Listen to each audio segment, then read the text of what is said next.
naalala ko tuloy yung kantang I believe above the storm, the smallest prayer will still be heard.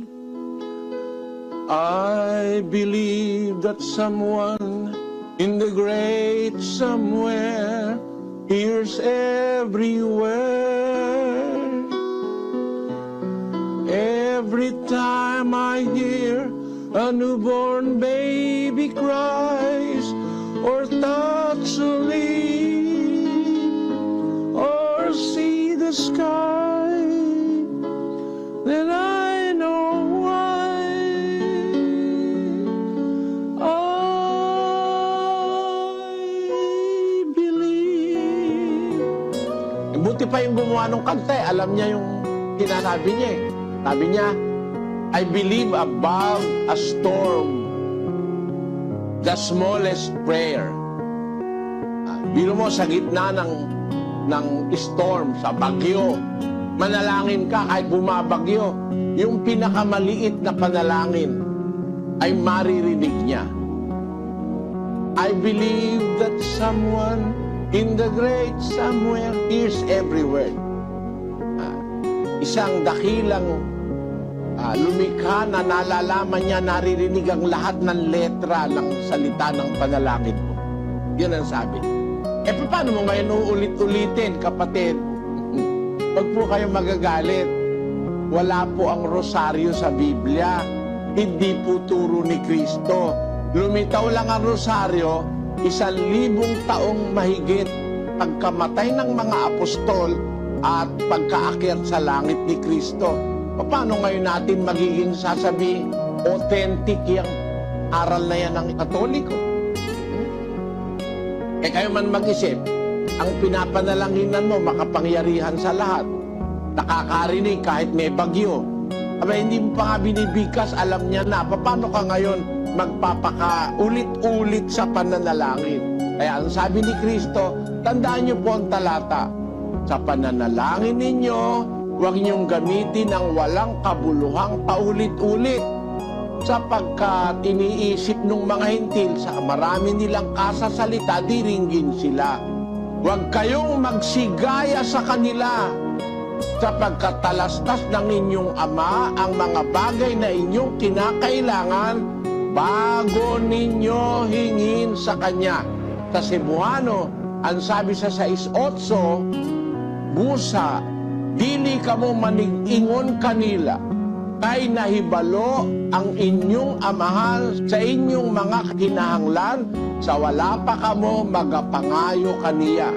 Ang sabi sa Ilocano, di kay ngarod tuladen ida, tani amayo amon na no anyada dagiti masapulyo, no di kay paydawaten kengkwana, nakapampangan, ekopin makiapos karela, hulingingig payo, palunay bagay kailangan nyo, bayo yu aduan kaya.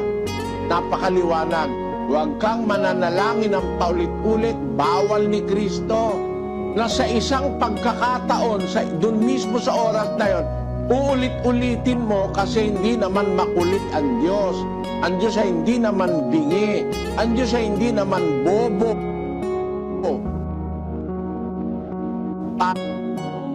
Para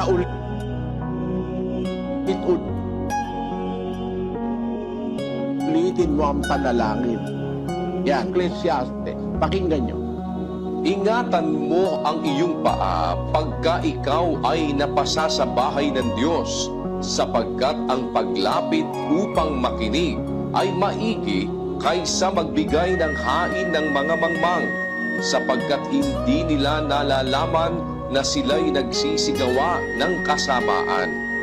Huwag kang pakabigla ng iyong bibig, at huwag magmadali ang iyong puso na magsalita ng anumang bagay sa harap ng Diyos, sapagkat ang Diyos ay nasa langit at ikaw ay nasa lupa, kaya't pakauntiin mo ang iyong mga salita. Yon, ang Diyos nasa langit, ikaw naman nasa lupa. Huwag kang pakabigla ng iyong bibig.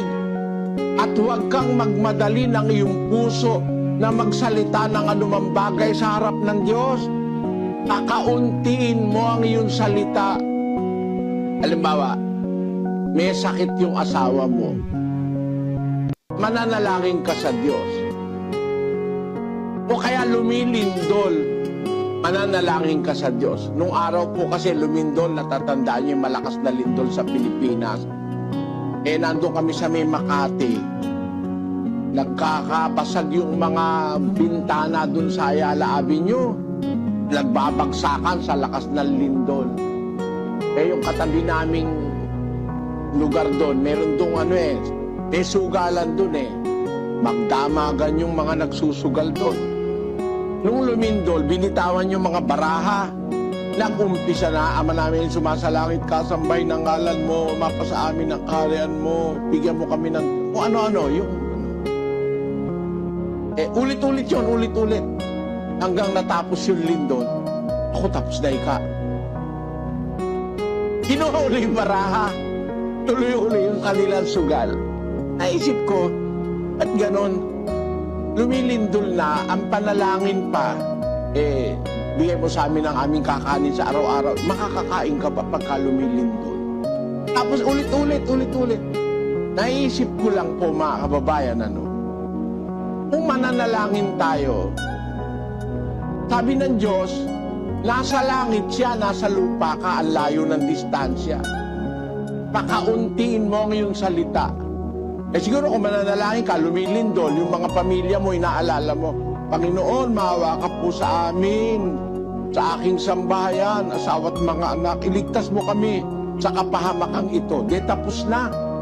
Alam na ng Diyos yun, naintindihan na ng Diyos. Pero kung halimbawa, Santa Maria na ng Diyos, padalangin mo kami makasalanan, kung kami mamamatay, amin. Santa Maria na ng Diyos, padalangin mo kami. Ulit-ulitin mo, lumilindol. Sige nga po, mag-isip kayo kung tama ba sa sitwasyon na lumilindol bigay mo kami sa amin ang aming kakanin sa araw-araw. Huwag mo kaming ihatid sa tukso. Paano ka pang ihatid sa tukso nun lumilindol na nga Mga panalangin uncalled for, hindi marapat sa pagkakataon, tapos uulit-ulitin mo, yun po ay bawal ni Kristo. At ang isang paraan para ang panalangin ay maging mabuti sa paningin ng Diyos, yan po'y hindi ginaganap yan para ipagparangalan. Meron po nananalangin para ipagparangalan, ipakita.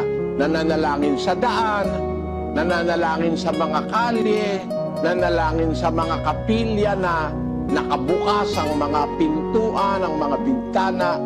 Pakinggan niyo ang sabi sa 6:5 ng Mateo.